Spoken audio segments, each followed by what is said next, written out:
Assalamualaikum warahmatullahi wabarakatuh. Selamat bertemu kembali Bapak Ibu peserta pelatihan kepemimpinan administrator. Saya Mahmudan. Kita bertemu kembali untuk melanjutkan materi yang sudah kita bahas pada sesi pertama. Nah, pada sesi kedua ini Bapak Ibu kita akan lanjutkan bagaimana strategi melakukan perubahan. Ini penting untuk diketahui karena Bapak Ibu adalah pejabat administrator. Seyogyanya bisa memahami bagaimana membuat strategi yang baik untuk melakukan proses perubahan.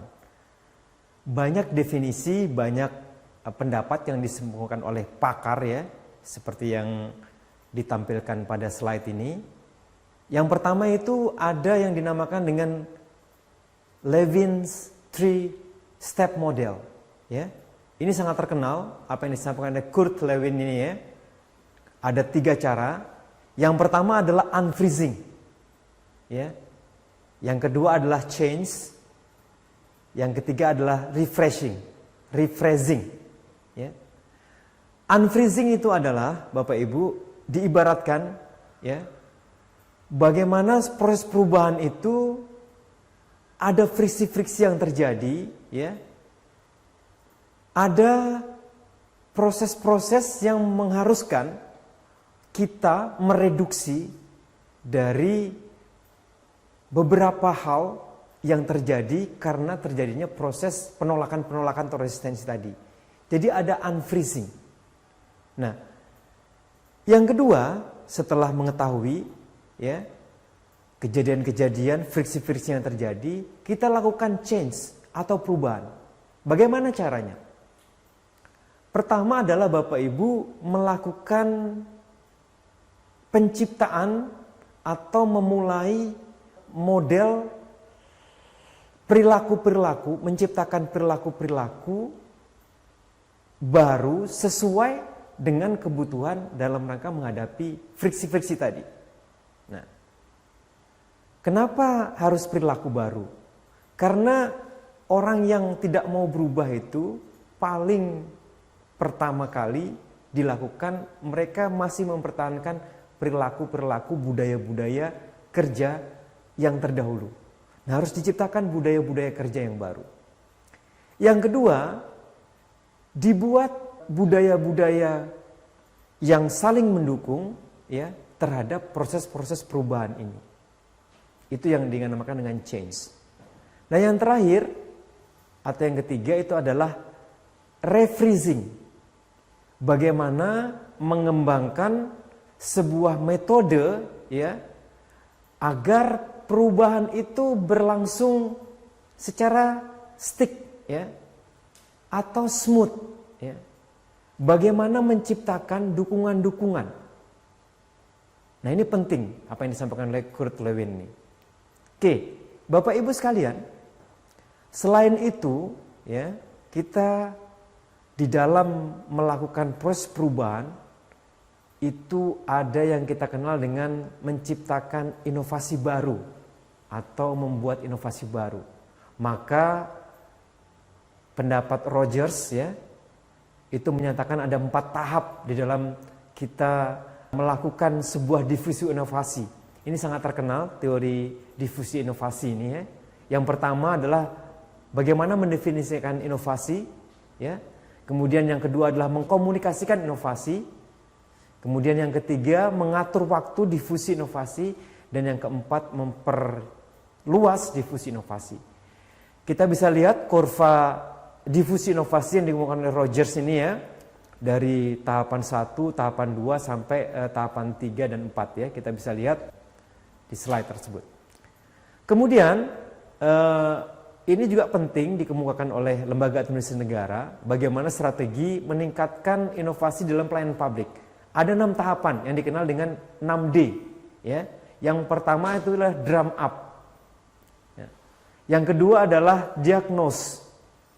Yang ketiga adalah design. Yang keempat itu deliver, yang kelima display dan documentation. Kita bisa lihat di slide bahwa 6 tahapan ini dilakukan secara simultan ya, secara terus-menerus dari drum up, diagnose, kemudian design, kemudian deliver, display, dan documentation. Ya, ini dikemukakan oleh Lembaga Administrasi Negara. Nah, Bapak Ibu, banyak sekali keterkaitan ya, konsep-konsep yang menjelaskan tentang keterkaitan tahapan manajemen perubahan dengan strategi perubahan. Jadi manajemen perubahan itu dilakukan dengan cara-cara atau dengan strategi melakukan proses perubahan. Ya, kita bisa lihat beberapa pendapat-pendapat para pakar ya. Kita lihat di slide kita beberapa pendapat tentang keterkaitan hal tersebut. Ini kita bisa perhatikan ya. 4 tahapan di dalam manajemen perubahan atau change management yang nanti ini akan menjadi bahan Bapak Ibu mengerjakan tugas di dalam pelatihan ini yang dinamakan menyusun rencana aksi perubahan. Nah, 4 tahapan ini kita harapkan Bapak Ibu bisa kuasai dengan baik. Yang pertama, Bapak Ibu, untuk melakukan proses perubahan itu yang pertama dilakukan diagnosis organisasi atau diagnosis perubahan. Jadi Bapak Ibu diharapkan mengetahui dengan detail apa masalah di organisasi Bapak Ibu sekalian. Bapak Ibu diharapkan sebagai dokter yang bisa mendiagnosis, memahami penyakit apa yang ada di organisasi saya. Nah, sehingga ini menjadi masalah, dan masalah itu yang harus Bapak Ibu carikan solusi sesuai dengan kerangka kerja manajemen perubahan yang sudah saya jelaskan pada pertemuan terdahulu. Ya. Yang kedua, tugas Bapak Ibu adalah merencanakan perubahan. Perubahan ini tidak bisa berjalan dengan serta-merta Bapak Ibu, tetapi harus direncanakan dengan baik. Bapak Ibu harus membuat perencanaan perubahan itu dengan baik. Oleh karena itu Bapak Ibu diberikan tugas membuat rencana aksi perubahan. Yang ketiga, setelah rencana jadi, itu baru 50% dari keberhasilan kita. Ya. 50% selanjutnya adalah bagaimana cara Bapak Ibu melaksanakan, bagaimana melaksanakan rencana perubahan tersebut. Karena rencana saja tanpa dibuktikan dengan hasil yang baik, maka itu tidak akan bisa teruji rencana itu.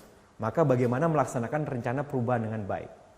Nah, setelah 3 tahapan yang Bapak Ibu lakukan, jangan lupa yang terakhir adalah dilakukan proses evaluasi terhadap hasil pelaksanaan perubahan tersebut. Apakah perlu dilakukan perbaikan-perbaikan di dalam proses mendiagnosis organisasi, apakah perlu dilakukan proses perbaikan di perencanaan perubahannya, atau perlu dilakukan proses perubahan di dalam pelaksanaannya. Karena di dalam pelaksanaannya itu terjadi permasalahan-permasalahan misalnya seperti itu. Jadi ada evaluasi, ini penting proses evaluasi ini agar kita tahu apa kelemahan yang kita hadapi dan bagaimana mencari jalan keluar atau solusi dari permasalahan yang kita hadapi.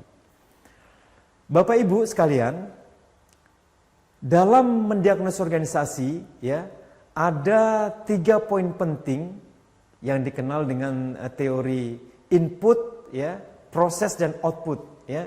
Ini kita sudah sering dengar dulu, kita lihat di tabel ya. Kita harus tahu persis sumber daya apa yang kita miliki sebagai input ya. Kemudian kita harus tahu bagaimana melakukan proses perubahan. Dan yang terakhir, output atau hasil apa yang akan kita lakukan. Kita lihat di slide ini. Teori ini sangat terkenal ya, dikemukakan oleh Mary Jo Hart ya.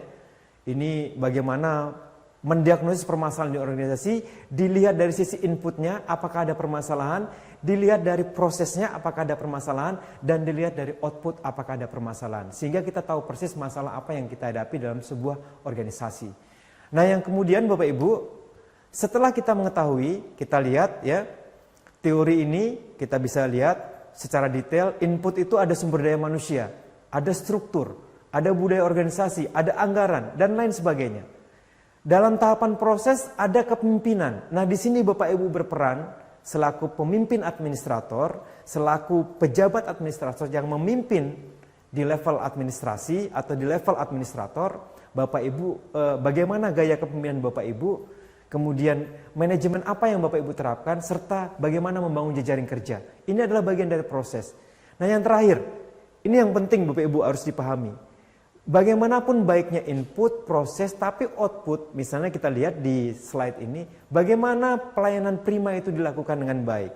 Mampu memberikan pelayanan prima kepada pemangku kepentingan, mampu menghasilkan barang dan jasa dengan baik, dan lain sebagainya.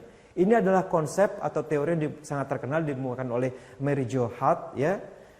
Kemudian tahapan yang kedua, Bapak sekalian, ya. Setelah kita mendiagnosis organisasi, tahapan kedua adalah merencanakan perubahan, ya. Kita bisa lihat dalam merencanakan perubahan, Bapak Ibu harus menjawab beberapa pertanyaan kunci, ya. Yang pertama adalah apa tujuan perubahan? Ini penting diketahui. Jangan sampai perubahan tanpa tujuan. Karena tujuan itu menentukan kemana arah perubahan itu. Tanpa tujuan yang jelas, maka akan terombang-ambing arah perubahan yang kita lakukan. Yang kedua, mengapa kita harus melakukan perubahan? Ya, apa yang melatar belakangi? Yang ketiga, apa manfaatnya? Ya, manfaat, kekuatan, kekurangan jika kita melakukan perubahan. Kemudian yang keempat, bagian-bagian atau elemen apa saja yang harus berubah. Yang kelima, bagaimana atau kapan proses perubahan itu dilakukan. Yang keenam, siapa saja pemangku kepentingan yang terkait dengan perubahan. Yang ketujuh, siapa yang harus dilibatkan. Kedelapan, sumber daya apa yang kita miliki. Dan yang terakhir, bagaimana perubahan lingkungan, tahapan itu dilakukan. Perubahan itu dilakukan. Ini penting Bapak Ibu, proses perencanaan ini seperti yang saya katakan tadi, jika Bapak Ibu membuat perencanaan dengan baik, maka 50% keberhasilan sudah ada di tangan Bapak Ibu. Dengan kata lain, rencana aksi yang Bapak Ibu akan susun sebagai tugas nantinya itu sangat penting di dalam proses pelatihan ini. Yang ketiga Bapak Ibu, bagaimana melaksanakan rencana perubahan. Seperti yang saya katakan tadi, rencana yang baik itu baru 50%. Pelaksanaan yang melengkapi dari rencana itu adalah hasil atau output yang terbaik yang ingin hasilkan. Oleh karena itu, bagaimana Bapak Ibu harus konsisten melaksanakan rencana sesuai dengan timeline atau schedule yang Bapak Ibu lakukan. Tahapan-tahapan kegiatan, batas-batas waktu itu harus konsisten. Jika ada masalah-masalah terkait dengan perubahan, kita harus munculkan strategi mengatasi perubahan tersebut. Karena bisa jadi pada saat disusun rencana, menemukan masalah, kemudian kita harus susun strategi perubahannya. Dan yang terakhir, dari proses pelaksanaan rencana ini adalah Bapak Ibu harus mampu mengendalikan. Pejabat administrator, itu yang terpenting adalah bagaimana melakukan pengendalian terhadap rencana. Harus kita pantau, harus kita ketahui masalah atau pelaksanaan dalam sebuah rencana itu apa masalahnya. Tentukan tindak lanjutnya, solusinya seperti apa. Yang terakhir tahapannya adalah mengevaluasi hasil pelaksanaan kegiatan. Seperti yang saya katakan tadi, Bapak Ibu setelah mendiagnosis organisasi, mengetahui permasalahan, membuat perencanaan, rencana aksi perubahannya, melaksanakan. Yang terakhir harus dievaluasi sampai seberapa berhasil rencana yang kita buat dengan pelaksanaannya. Apakah keseluruhan tercapai atau belum tercapai? Jika belum tercapai, apa penyebabnya yang menjadikan sesuatu atau rencana kita belum bisa dilaksanakan? Ini harus kita ketahui, seberapa besar pelaksanaannya, tujuan bisa dicapai. Seberapa jauh kinerja organisasi yang Bapak Ibu dapat lakukan. Apakah budaya inovasi itu sudah terbangun? Dan yang terakhir Bapak Ibu sekalian, misalnya kelemahan-kelemahan dan kelebihan apa yang Bapak Ibu lakukan. Dan banyak lagi pertanyaan-pertanyaan yang Bapak Ibu bisa buat atau bisa lakukan dalam proses evaluasi. Ya. Demikian Bapak Ibu sekalian penjelasan untuk sesi yang kedua ini. Mudah-mudahan ini bermanfaat bagi Bapak Ibu. Terima kasih atas perhatiannya. Sampai bertemu kembali dengan saya, Mahmudan, di mata pelatihan kepemimpinan administrator yang lainnya. Terima kasih, saya akhiri. Wabillahi taufik wal hidayah. Assalamualaikum warahmatullahi wabarakatuh. Sampai bertemu kembali. Terima kasih.